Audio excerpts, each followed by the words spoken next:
one of these damn kids jumped in front of my car.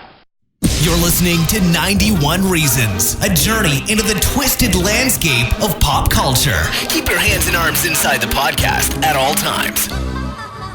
And now, the voice, Jeff Tucker.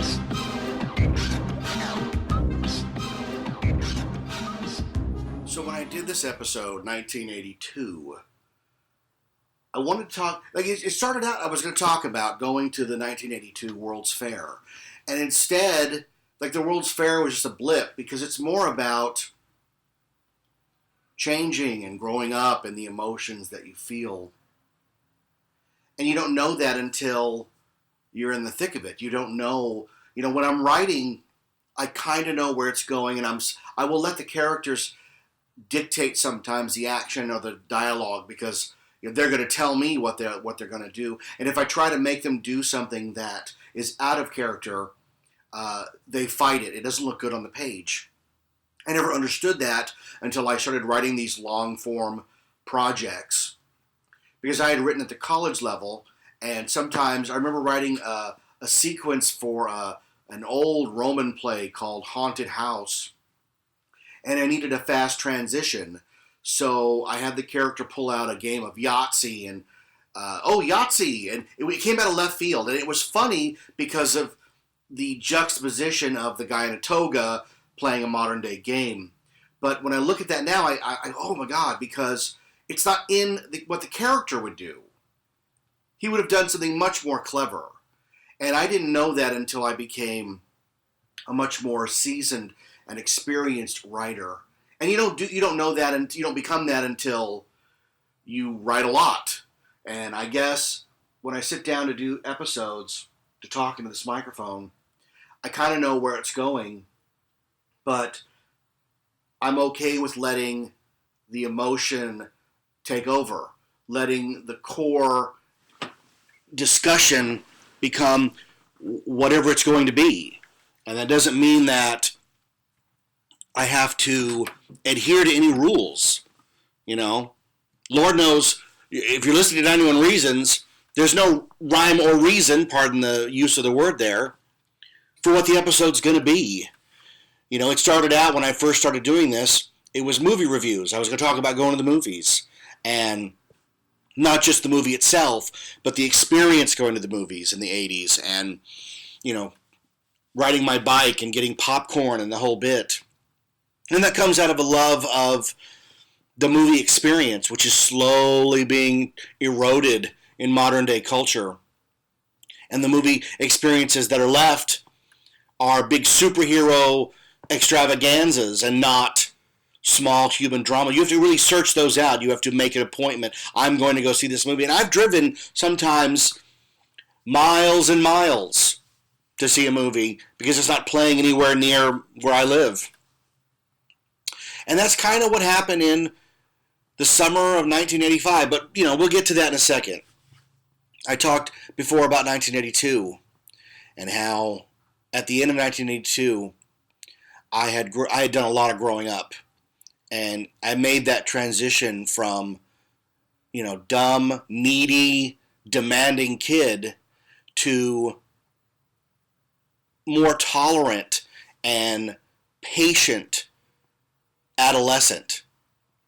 And then the next jump was in 1985, when I went from being a really arrogant preteen to a very humbled teenager. And it takes a lot to know that about yourself and to want to admit it.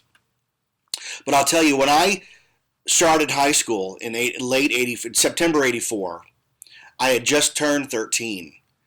And what I expected out of high school and what I was going to be was nowhere near what the actual reality and truth of it was. I had these visions of I was going to be a ladies' man. I was going to date every girl in high school. I was going to go to every dance. I was going to excel at something. I didn't know what it was yet. I didn't know enough about myself to find whatever that was. And if you've listened to the 8th grade episode, it actually happened by accident when I was taking arts and crafts because it was the easiest class on campus. And it was too full because everybody else thought it was the easiest class on campus. And I was thrown into drama. It was either drama or home ec. And I took drama. And that's where I finally found where I was supposed to be. So moving into 1985, I think I've talked before on this show about I had a ritual at the end of the year moving into the new year. The LA Times here, calendar section, every Sunday, the calendar section was a separate, almost, it looked like LA Weekly or OC Weekly, that kind of pull-out. And the end of the year issue, the one closest, on the Sunday closest to the end of the year, had a thing called Sneaks. So it would have been Sneaks 85. And it was a list of all of the movies coming out for that year. And this was the first year I really cared about it. And I was like, the movies were, my thing, and I was going to go to the movies a lot in 85. So I went through and circled all these movies that I wanted to see. And, you look forward to summer because that's when all the big movies come out. And that summer, the movie I was looking forward to most was probably Goonies. Goonies, or there's another smaller film called Explorers, directed by Joe Dante. And I would have known about these films through Starlog magazine, which for a nerd in the 80s was our Bible. Starlog was expensive. I begged my mother to get an issue. I think it was $4 or $5, which in 1985 was a lot of money. But my mother, dutifully bought it. She must have said, he's not smoking or drinking, so I'll buy him these stupid science fiction magazines. So I would have been on the cusp, the cusp of discovering all these movies that are coming out. And Goonies or Explorers would have been the big movie. Plus, I went to a lot of conventions. And in 85, I would have gone to Equicon. That was a spring break convention at the Pasadena Hotel. It was run by B. Joe Trimble, who was instrumental in bringing Star Trek back. And my friend Eric and I, along with Richard Ramirez, not the Richard Ramirez, but a Richard Ramirez, would volunteer at these cons to get in free and spend the whole weekend at the hotel. So we also would walk the line constantly around these cons to get all the free stuff. And I remember getting a lot of free buttons. Buttons were very big in the 80s. Every movie company worth its salt handed you a button. Sometimes a sticker, sometimes a patch, but mostly a button. And for 85, I remember getting a button for Cocoon that was lenticular, when you moved it back and forth, the title changed. And I got a button for, I'll probably get the years wrong. They all sort of meld together. Critters or Critters 2. Might have been just Critters. There were a lot of buttons. Me and Toby, my good friend Toby that I've known forever, he used to go to these cons too. And Toby still had a lot of those buttons, and he gave me a few. He gave me a Howard the Duck sticker. There was a button for Aliens, Unholy, gosh, all these crazy movies. And that's how you got excited. You wore the button, and you were happy because you were, hey, I got a button for a movie that's not out in theaters yet. How cool am I? And when I just knew that girls would swoon at the sight of my movie button collection. So, 85, I'm in drama class. School begins after the Christmas break. And we started gearing up for the big spring production. This would have been the first play I ever auditioned for and wanted to be in. It was the musical Grease. I've talked about it on my 8th grade episode. I got cast in the play as a character that was just filler, and I used these moments in between scenes to create this character named Jeff Winky, who was constantly being harassed by the Burger Palace Boys, which are in the movie The T-Birds.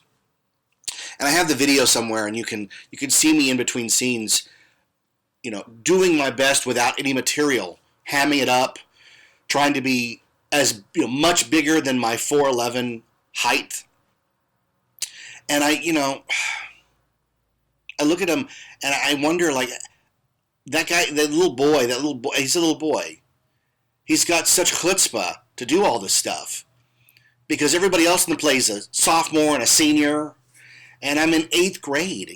They thrust 8th grade into high school because of budget cuts. They eliminated junior high in Norwalk. There was no junior high when I went. We went straight from elementary to high school.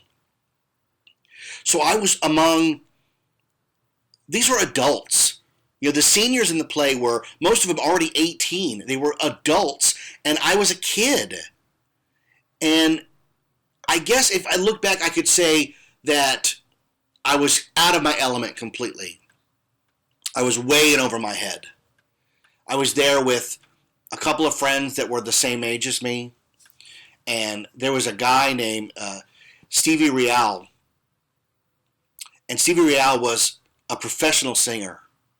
And he intimidated all of us. He was so good that at 13 he was cast as Teen Angel, the one who sings Beauty School Dropout. And I remember watching rehearsals and like I was blown out the door. Like, this guy could sing. And for a guy like me, I couldn't sing at all. I'm not a singer in any way. I still cannot sing. The only time I have ever publicly been caught singing was the Tommy Toombs show, where it was supposed to be bad. It was supposed to drive people out of the theater, and it did. But in 1985, watching Stevie Real sing, I was in awe. Wow, this guy could sing. And he was, I mean, to say he could sing is one thing. To say he was amazing and beyond talented is another. He's still a singer today. He's Olivia Newton-John's vocal coach and goes on. He's on tour with her. When she sings "Summer Lovin'," she sings it with Steve. Like, that's astounding. What an incredible ride that guy's had. All based off of his pure talent. Talent that he had early. So in 1985, and I'll get back to the timeline here in a minute. My mother in late 84 brought us home a Betamax VCR. And this was the game changer for me. Because you could go to the video store and rent movies. You didn't have to wait for the movie to come on TV. You could just rent it and watch it. I made her take me to Video Depot in Norwalk Square, one of those really nice video stores with hardwood, dark wood shelves and carpet, and a giant red, blue, and green TV playing the latest releases. And they had a pretty big beta section, because beta at that time was still a viable format. The first movies I rented were Willy Wonka and the Chocolate Factory, and I want to say it was Fast Times at Ridgemont High, but that would have been late 85, so I don't think that was one. The first movie I rented was Willy Wonka, because I couldn't believe I didn't have to wait for its annual showing. I could just watch it. And not only could I just watch it, but I could fast forward through Cheer Up Charlie. I didn't have to leave the room or suffer through it. One of the first episodes I ever did, I explained that fast forwarding was invented for Cheer Up Charlie, because you could just go right through it and not have to hear that horrible woman singing that horrible song that does nothing to further the plot. And the beta player, its remote was corded. It had a 8-foot cord that allowed you to sit on the couch and play, stop, rewind, or fast forward via the corded remote. It was a top loader. Hit the button and it went ka-chunk, and the carriage for the tape came out the top. Everybody else had a VHS that you just put it in and it went, the motor drove the tape in. Mine was a ka-chunk, spring-loaded top loader. And I got my mother to buy me blank beta tapes. and I started recording everything off of TV. If there was a movie special, I recorded it. If there was a movie I hadn't seen, I recorded it. And I would sit there while it played and pause it to remove the commercials. And that's how I got a copy of Zapped that I watched religiously, not knowing there was an R-rated version that was almost completely different.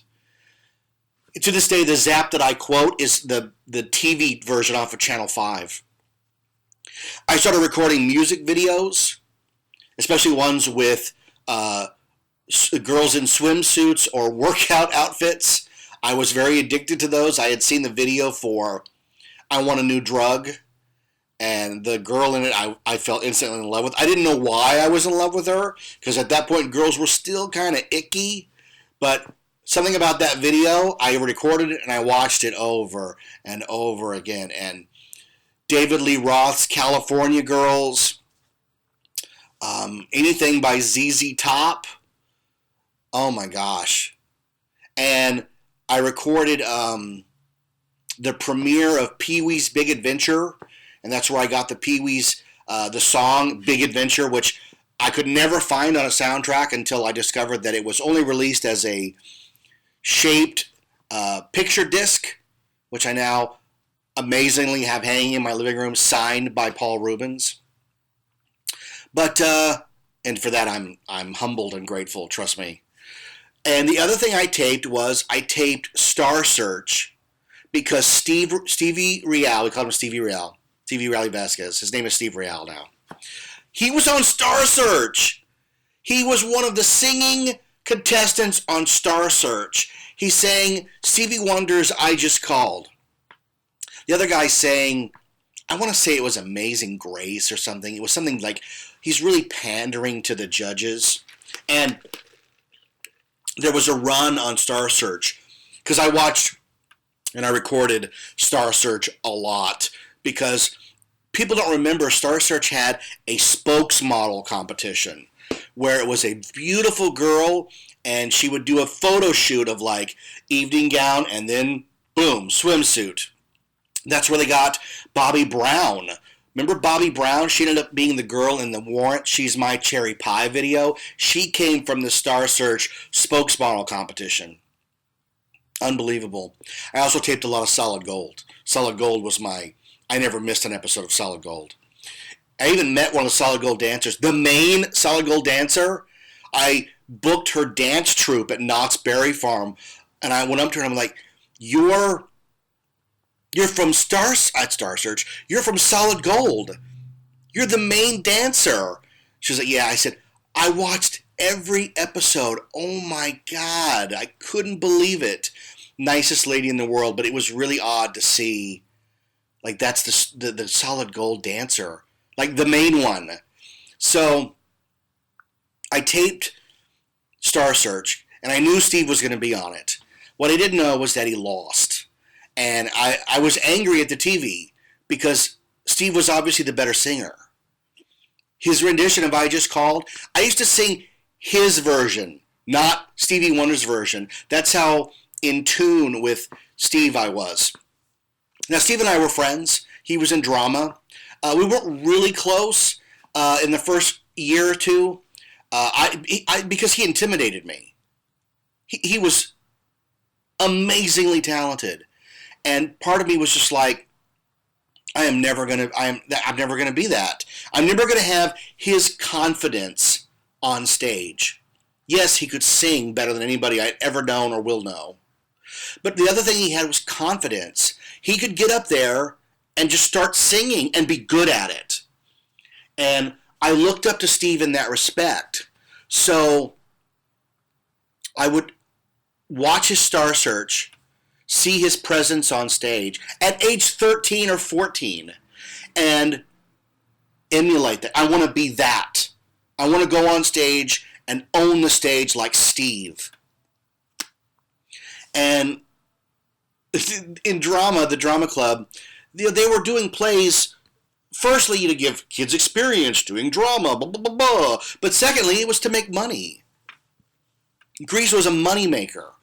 You know, they would spend $1,500 on the production and make $2,000, so that's a win. And eventually, after Grease, they did, I think I've talked about it, they did Joseph and the Amazing Technicolor Dreamcoat. Steve played Joseph. He played the lead, sang every song in the show, all of the Joseph songs. And it was, again, standing in the sidelines watching him sing, astounding. Now, for Joseph, I had a featured part as Potiphar, and they had me go on stage in very little clothing. I have the tape of it today, and I look back and I go, how did they get tiny me to do that? And I think the answer is, I looked at Steve, and I said, well, if Steve's going to go out there and sing, which I would never do, because I can't sing, then I can go out there and do what I can do in the same confident manner that Steve does. And I learned a lot from Steve. When I published my book, The Sixth Key, him and his wife Martha were one of the first people to buy a copy. So it was neat to see them again, because he travels the world in concert. But to see him and have him buy the book, I was very humbled by that. And look up Steve Real, R-E-A-L, on iTunes. He has albums out. Buy his album. Leave him a review. Tell him you got it for 91 Reasons. Give him your business. Give him your support. That's what we're supposed to be doing. We're all supposed to be supporting each other. That's the message of 91 Reasons, We're all in this together. It's always been that.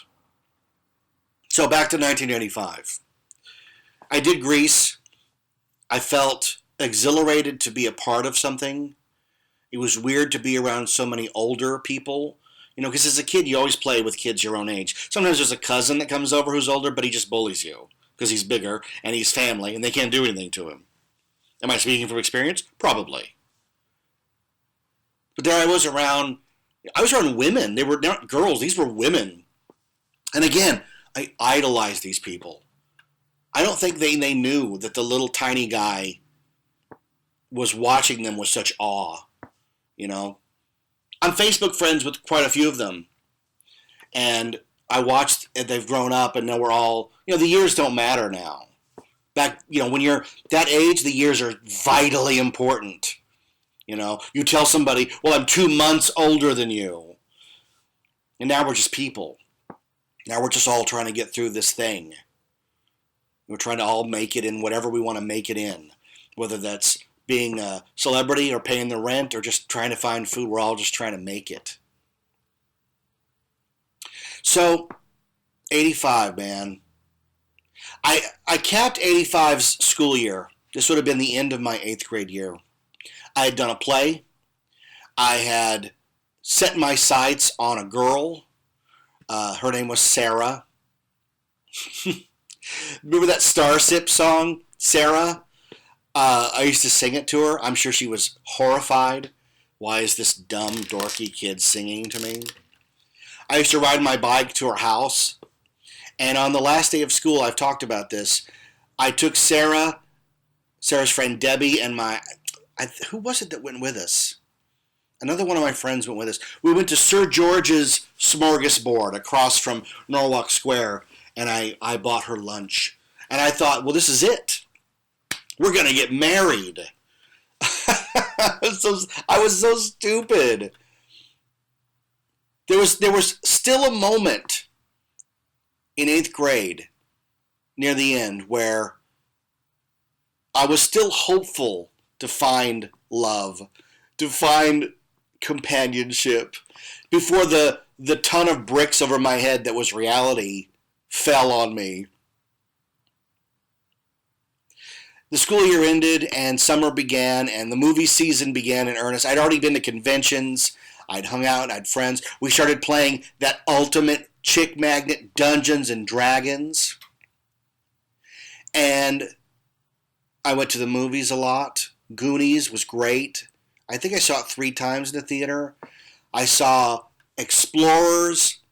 If you go through the movies of 1985, there are a lot of amazing films, a bunch of which I would not discover till I was much older.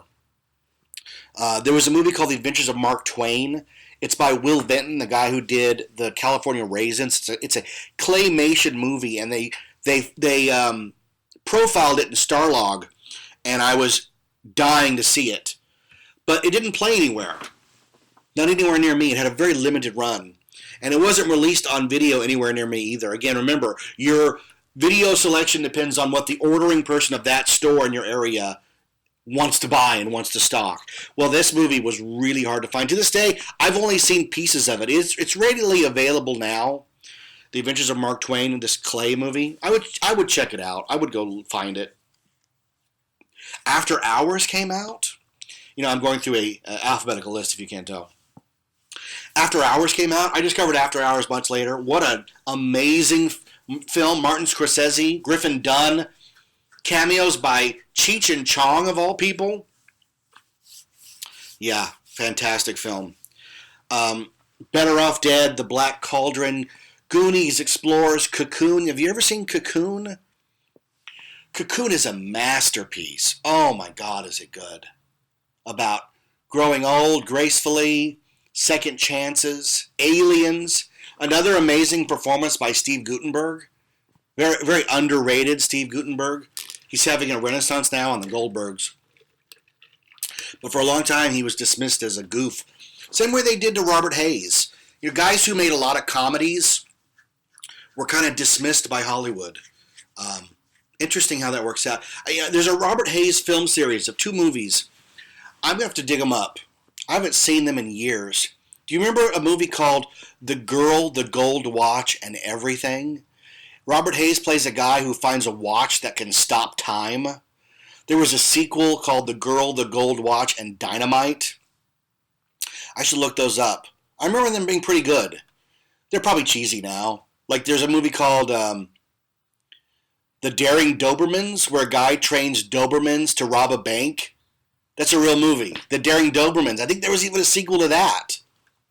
There was also a movie, I think, with Robert Blake, where he plays a jewel thief who trains a monkey to steal a gem, a giant diamond. Monkey Tales? Not Tales of the Gold Monkey, but another one. Monkey, I'll have to look that one up too. I don't remember it exactly, but I remember watching these on TV and taping them. I didn't have a beta player when Cliffhangers aired, or I would have taped every episode of Cliffhangers. I loved Cliffhangers. 85, I taped It's Your Move, the TV show It's Your Move, and I loved every episode. Still not available in a commercial DVD release. I think you could only get it on bootleg. Jason Bateman, David Garrison, Garrett Morris, Karen Kay from My Tutor, from the producers. This is the show they did right before Married with Children. Hence the David Garrison connection. I watched Silver Spoons, Facts of Life. There was a show called Double Trouble. I think I've talked about it on this show. It starred 2 girls from the Doublemint gum commercial, and it was it Norman Lear? I think it was a Norman Lear show, and his gimmick was one girl was really conservative, and the other one was a free spirit. And in real life, that's how they were. But on the TV show, he made them play opposite their character type. But they were really attractive young girls. There's a couple episodes where they do aerobics. And I was just like, I'm going to marry both of those girls. Oh, my God. And then in 1995, this is one of those things that's lost to time. They had a Miss Norwalk pageant where they crowned Miss Norwalk. And it was held at Excelsior High School. It was hosted by a guy named Bob Clay. Bill Clay is the guy from Die Hard. It's Alan Rickman's Bill Clay. But this was Bob Clay. And he sang his own song during the pageant called I Love Myself Just the Way I Am. And I watched this thing I taped it. I watched it 100 times. It was on the cable access channel for the cable in our area. Remember those brown cable boxes with the dark brown buttons on top and the little brown remote? Oh my God! I think they used one in Stranger Things, and I gasped because I hadn't seen that particular cable box and remote in forever. It didn't have volume or anything. It only controlled the cable, not the TV. You still had to get up and turn the TV on and adjust the volume yourself. But this Miss Norwalk pageant had contestants from my high school. So it was seeing girls that I knew in like evening gowns, talent competition, swimsuit competition, and I couldn't believe it. Like, this was like the gold mine. Girls that would never talk to me. If you listen to the Carla Perez episode, she was Rita Repulsor on Power Rangers. I went to high school with her. We had a great, really long episode. I talked about a girl who we ran into at Sizzler who I said I wasn't going to go up and talk to, and Rachel did. And the girl said, I have never heard of Jeff Tucker. I don't know who you are. And I said, well, I told you that was going to happen. She was one of those girls in that pageant. One of those girls I idolized.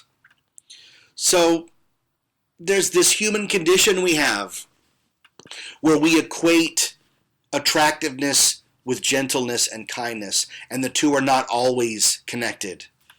In fact, they're usually far apart.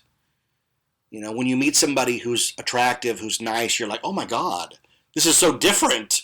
Because normally people are so mean. I mean, I'm only speaking from my experience, folks. In 1985, I was an ugly, short kid with a bad haircut and acne. And I hadn't yet figured out personal hygiene. So for the first half of the year, I was a double wreck. It was a guy named, I want to say his name was Richard Ingala. This is how your brain just keeps things, you know, like a sponge. Richard was in Grease. He played one of the Burger Palace boys. And I remember being backstage and Richard turned to me and said, dude, you stink. You need to take a shower, man. And no one had ever said it to me like that. You know, my mother was like, Jeffrey, you have to shower. Have you gone in to shower? Yeah, Mom, getting on. Well, you better get in there and shower. I don't know why she's suddenly from Brooklyn, but you get the caricature. And I remember looking at Richard and like, yeah, I do. Yes, you are completely right. So after that day, I showered every day, sometimes twice. And that's what your peers are for. You know, we take our families for granted. My kids have always gone outside the family for weird advice. And the person they're getting the advice from usually says, why don't you ask your parents? Again, we have this weird human condition that we assume our parents don't know anything. How could they? They're our stupid parents. It's not until late in life do you realize all the years you wasted not listening to your parents and heeding their advice. That's a bitter lesson to learn. It's one I've tried to teach to my children. But it's so tough. And I give them I give them a break. I totally get it. I was the exact same way. So I'm not casting fault in that. It's the downfall of the human condition. It is. My birthday's coming up. Rachel asked me what I wanted for my birthday. I said, I don't want anything for my birthday except for all of you guys, my family, to sit down and watch a movie with me. She said, well, we would do it anyways. And I said, not really. That's a difficult thing. And I get everybody's busy. Everybody's got work, school, things going on. Dad's movies are boring. And I've said once or twice to my kids, someday you're going to look back and say, I would give anything to sit down today and watch a movie with my dad. And I'm not trying to guilt them. That is not my thing. And I don't say it in a guilty way. I say it in a matter-of-fact way because I have those feelings. It's one of the foibles of humanity. You know, you don't know what you have till it's gone. It is so true. The ice cream doesn't taste that good until it hits the ground and you realize you don't get to eat it. Oh, it's gone. Boy, that would have been good. Yeah, it would have. Dumb analogy, but you get it. So 1985 summer, I spent a lot of days with my friends playing D&D. My brother took me to the movies. He dragged me to see a movie I'd never heard of called Back to the Future. Suffice it to say, I left the theater exhilarated. Oh my God. And I went the next day and saw it again. And my ritual that summer was to ride my bike to the movie theater. The movie theater was in Lakewood. So I would start at my house on Studebaker and Rosecrans. I would take Studebaker all the way to Del Amo and then turn right and take Del Amo all the way to Lakewood Boulevard where the mall was. It was probably a 2-hour bike ride. And I did it nearly every day. I'd beg my mother for enough money to go to the movies. And I would ride my bike to see Back to the Future. I did it a lot. I didn't care about video games. All I cared about was watching this movie again and again and again. And I wrote a book a year and a half ago called, or 2 years ago, gosh, has it been that long? Called Your Friend in Time, How Back to the Future Changed My Life. And I wanted to know, why does the movie mean so much to me? Other than when I saw it, the plot of it floored me. Because going into Back to the Future, you don't know what the plot is unless you've watched a commercial. I'm sure if they remade it today, the commercials would give away the plot in a heartbeat. But if you went in like I did, not knowing what the movie was about, when Doc sends Einstein into the future, you're lost. And then Marty gets in the car and ends up in the 50s, and you're still lost. And you don't know what the plot is until he sits at the counter at Lou's, and he notices that the guy sitting next to him is his father.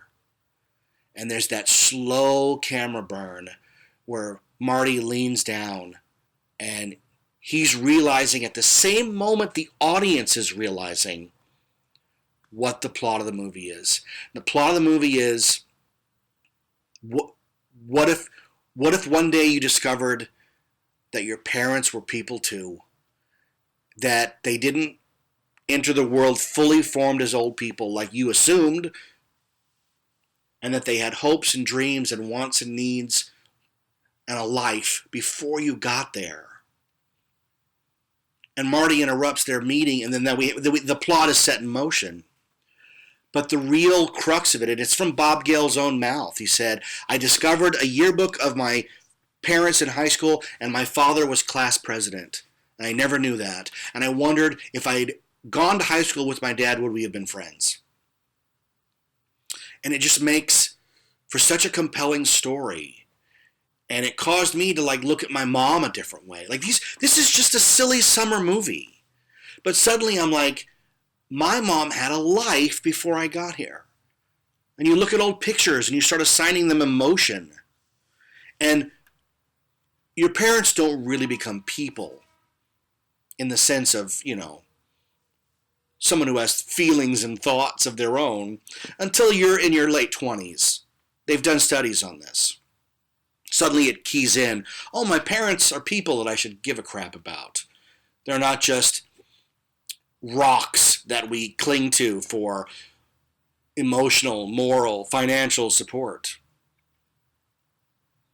So walking out of that theater changed my life. It did. And it made me, in my own life, want to be a writer. Because up until that point, I had wanted to be a guy who built models for special effects companies. I had seen all the trading cards of ILM, Boss Films, and I wanted to build models, cities, spaceships, cars, airplanes, blow them up, film it. That was my goal, to be a model maker like Greg Jean. And after Back to the Future, that all went out the window. And I wanted to be a writer because I wanted to write something that even if it affected only one person, the way Back to the Future affected me, it would all be worth it. Wanting to make your mark in a way that changes other people for the better is the goal. And a silly summer movie did that for me. It made me want to be a writer. I started writing almost immediately after Back to the Future. I started writing one-act plays, short stories. I dreamed of writing a novel, but I didn't have the fortitude. I didn't have the gumption, using an old word, to see it through. I started writing a novel 100 times and 100 different plots, and none of them ever took hold. And I thought if I could just get to page 50, I could keep going. It would take decades before I could even attempt that. The Sixth Key came at age, 40 for me. But it instilled in me the writer's bug. And I wrote plays that we did in high school, 1 acts, I did a 3-act, the college level. But in writing the Back to the Future book, I wanted to dig even deeper. The movie inspired me to be a writer. Big whoop, If that's just the case, why do I keep watching it? And I finally figured it out. To look into yourself in that kind of way. To put the microscope, it's easy. All we do all day is put the microscope on others. We put them down for what they believe in. We judge them. We think we know them. We think we've got it all figured out. But to turn that around on yourself is different. To face who you are. Who have you become and why? That's another animal. That's an obstacle most people can't get through. I don't like looking in mirrors. I don't take selfies. I think I've taken 2 or 3 just to send to Rachel. I don't post selfies. There's maybe 1 or 2 online. I don't like the way I look. I don't want to be judged for the way I look because it wouldn't come out good. I want my actions to speak for themselves. But to turn that microscope on yourself and say, why are you the way you are to yourself, that's work. Normally people go to a psychiatrist for that. They go to a therapist. They recognize within themselves that they have issues and they go talk to somebody who's been trained to help you. I know these people. These are good people who have dedicated their lives to helping others. I didn't do that, though. I didn't go to somebody. I turned the light off, both metaphorically and physically, and I sat in the darkness and asked myself, why? Why does this movie above all others? Why isn't it Top Gun? Why isn't it Goonies? Why isn't it Cocoon? Why isn't it Tron? Why isn't it Raiders of the Lost Ark? I like Star Wars because it had spaceships and Luke Skywalker was saving the galaxy. But Back to the Future is different. There's something more to it. And in the book, what I discovered looking into myself was that right after Back to the Future came out, after I'd had it on video, so I had seen it by then, oh gosh, a lot. My father was killed. George was shot in a robbery. My mother and father were never married. I was their only weekend together. And it was an action that can't be undone. George's murder happened. The people that did it. They shot him in the face for $300 that he had already given them. And so, though I wanted to be Marty McFly and somehow use a time machine to change things, first I wanted to change the drunks, Roger Dole Rogers and company. Then it morphed into, well, if I could interrupt my mother meeting Don Berg, maybe I could change my life. And then ultimately the truth, long after the fact, and why the movie remains with me to this day, not knowing that the sequel would actually address this issue, was what I wouldn't give for a time machine to undo George's murder. To bring him back for a day, to sit down with him and ask him questions, to look into the eyes of my father and get some of that advice that I had avoided, that we all avoid. It's not going to happen. But subconsciously, the movie stayed with me because of that. I didn't know that. I can quote the movie. I can act out the entire movie almost verbatim. I've done huge patches of sequences for my kids, and they just look at me like I'm crazy, which I am. But a movie doesn't attain that level of sustainability in your brain unless it means and matters. Something about it. And the idea of using a time machine not for financial gain, but for illumination, for knowledge, that's why it stayed with me. And that's interesting. You know, that is really interesting to know that about yourself. And I'm not recommending this to anybody. Putting yourself laid out like the Operation game, trying to pull these things out of your head without touching the sides, is way too dangerous. You could spiral way out of control into depression. You really could. And I have friends that are therapists that are nodding right now, and you know who I'm talking about. So am I saying go talk to somebody? Well, yeah, if you need somebody to talk to, you should do that. Mental health is just as important as physical health. And I didn't start out this episode trying to tell everybody to go see a shrink. I'm not saying that. I'm saying if you want to know why, whatever that why is, that's how you do it. Don't do it my way. You know, I'm out there, man. I got issues. I got more back issues than Starlog. So 1985, summer ends, and I became a freshman. I wasn't an 8th grader, with just a number. I was a freshman. I was also a complete human wreck. I've seen pictures for this time period, and if it's possible for someone to look worse, I looked worse. I chopped all my hair off, because I had kind of long hair in 8th grade. I chopped it all off. I had horrible acne. The only good part was I didn't have the thick Coke bottle glasses yet, but the downside of that is I spent most of my time in class squinting because I couldn't see the board. But my mother couldn't afford any kind of optometry services at all. We finally ended up going to something run by the state that gave me a free eye exam and a free pair of glasses, the ugliest pair of glasses you've ever seen. I think I still have them.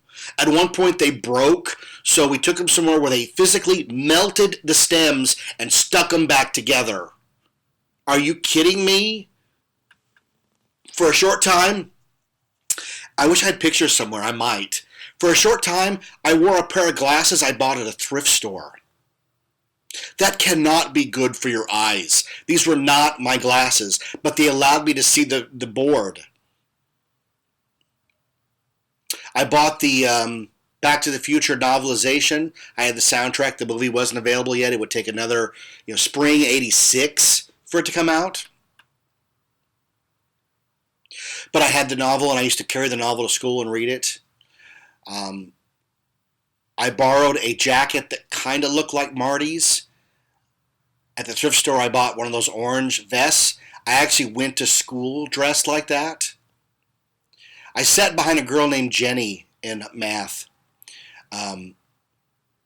When Sarah didn't work out, and you knew it wasn't going to, when Sarah didn't work out, I set my sights on Jenny, and Jenny turned around. She sat in front of me in math class. Jenny turned around and looked at me, looked at the book, the cover, then looked at me again and said, "You fucking nerd." And I remember, everything collapsed. Because here I was trying to emulate something that I loved beyond measure. And the girl that I had this crush on, she just destroyed me in that second. Because she's never going to go on a date with me, ever. And that's just the way it goes, right? That's just the way it goes. So, 85 ran its course. It was a fantastic year. I recorded movies. I watched music video. I still have the music videotapes. You know, you can see who I was by the compilation. For every ZZ Top, She's Got Legs, there's a Billy Joel. He had a song called Second Wind. I watched a lot of MTV back when they actually played music videos. I recorded a lot of them. I went to the movies as much as I could. Back to the Future again and again and again. Finally, it ended up at the Dollar Theater, which was a lot closer. So I'd ride my bike down to Alondra 6, watch Back to the Future a few more times. I was a collector. Star Wars had taught me to be a collector. But in 1985, Star Wars was dead. The Power of the Force line was nearing its very end. They were all on clearance at Toys R Us. Imagine going to Toys R Us and seeing Luke as a stormtrooper or Han and Carbonite for about $1.49. I mean, the mind reels. The big thing at that point was Transformers. So I got into Transformers. I bought a whole bunch of Transformers. I had some of the best. I have pictures of me with this big, not big, but, you know, moderately good Transformers collection. But it was fast becoming clear to me that I was no longer interested in playing with toys. I'd put them on a shelf and look at them, and I still do that today. I mean, I'm a huge collector now. But girls were taking over all of my attention. Schoolwork, I was still a straight A student. You know, I still upheld that. I went to parties. I didn't drink. I didn't smoke. I've never done drugs. I was really straight-laced. And I was also very lonely. And that's why sometimes when I do conventions and I talk about Back to the Future, I always talk about Doc and Marty as friends. Because they were my friends, you know. They were always going to be there for me. I had recorded every movie review, at the movies, MTV videos of Back to the Future that I could almost assemble a rough cut of the movie. They played Johnny Be Good as a music video a few times on MTV, and I taped it. It actually has dialogue that's cut from the film. I remember being in awe of that. I finally got to see Pee-wee's Big Adventure, and I became a massive Pee Wee Herman fan. Just massive. I idolized Paul Reubens and Pee Wee Herman. And Pee-wee's Big Adventure I've seen, gosh, countless times. Countless times. I give full credit to the movies for saving me the summer and most of the year of 1985. It was the year that movies became available to me via the video store. It wasn't just what was on TV. My mother worked in Norwalk Square 2 stores down from Video Depot. So going there was easy all the time to get movies, return them, watched as many as I could. I was part of the video generation.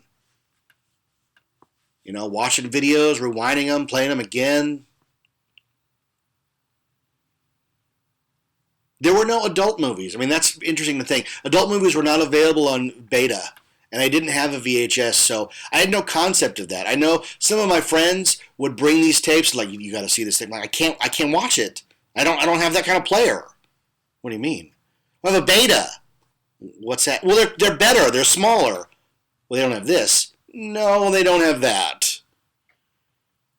But I think my mother paid $300 for that beta player. Imagine that.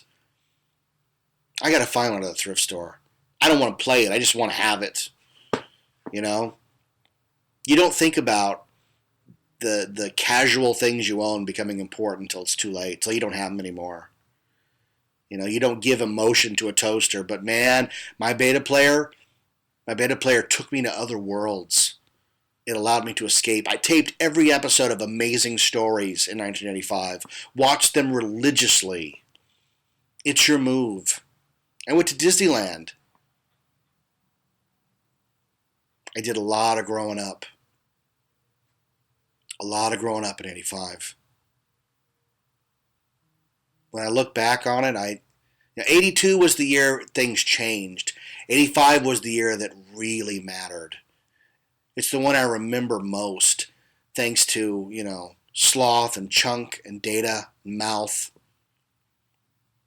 and Marty and Doc and those cocoons that are at the bottom of a pool that make you feel young, and kids who took a tilt-a-whirl and made it go into space. Good times, man. Good memories. I'm Jeff Tucker, and this is 91 Reasons. Thanks for listening to 91 Reasons. Please subscribe and leave a review on iTunes. Find us on Facebook. Is anyone even still listening? I remember when this was all farmland as far as the eye could see. Old man Peabody owned all of this. He had this crazy idea about breeding pine trees.